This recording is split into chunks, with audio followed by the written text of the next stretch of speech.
2500 वर्ष पूर्वे आदि शंकराचार्य आसीथिले एवं स्तुति करिथिले। कदाचित कालिंदी तट विपिन संगीत करब जो महाप्रभु जमुना कूल वेणुवादन करुथिले सेही महाप्रभुंकर ये हूँ जन्मस्थान जन्मवेदी जहाँ को गुप्त वृंदावन कह जाए। एठारे सप्तमी अष्टमी नवमी तीन दिन राहास हुए। ए राहासर अर्थ कौन? जगन्नाथ महाप्रभु हेले सदाबेले रास भाव भावित जो कथा कहुई रसानंदी राधा सरस बपुरा लिंगन सुख। महाप्रभु सदाबेले नित्य राहासर अछंती तेणु यहाँ राहास मंडप कहुए। एवं यही मंडप आज मदन मोहन रामकृष्ण महाप्रभु संगे रथरे आसी था। रास नीति हुए संध्या धूप पर पाखे राहास गीत बोला जाए एवं स्वतंत्र अर्चना करा जाए। यही विधान रथयात्रार आरंभ कालू रही आसी। तेणु एठारे राहास नीति होउची मुख्य। गुप्त वृंदावन होउची एठारे इंद्रदुम्न सरोवर को जमुना भाव में कह जाइछि।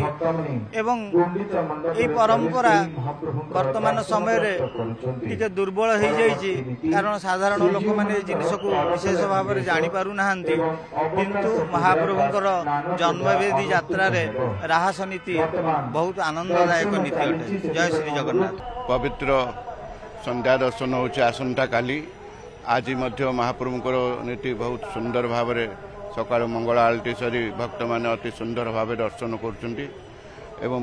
या पर महाप्रभुंकर तड़प लगी हम तापर अवकाश पूजा द्वारपाल पूजा सूर्य पूजा रोष होम तापर हूँ सकाळ धूप करा सकाळ धूप पर भंड कर महाप्रभुंकर नुआ लुगा लगी तीन बाड़ सर्वांग घंट छोटा सर्वांग एवं तापर महाप्रभुंकर द्विपर धूप पछ भंड संध्या आलती समय संध्या आलती पर महाप्रभुंकर राहास नित्य वृंदावन। एठारे हूँ सप्तमी अष्टमी नवमी तीन दिन ये राहास करा जाए।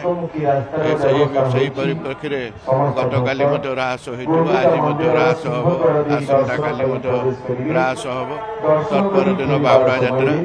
तेणु आम भक्त मान को निवेदन करुचु महाप्रभु पाखे आसी निजर प्रार्थना जनातु प्रभु पाखे समर्पित एवं बहुत भक्त समागम होती। तेणुक छोट पिला बुद्ध लोक दृष्टि देखी महाप्रभुर महार्ग जिन को आपण मैंने सहयोग करूँ। जय जगन्नाथ।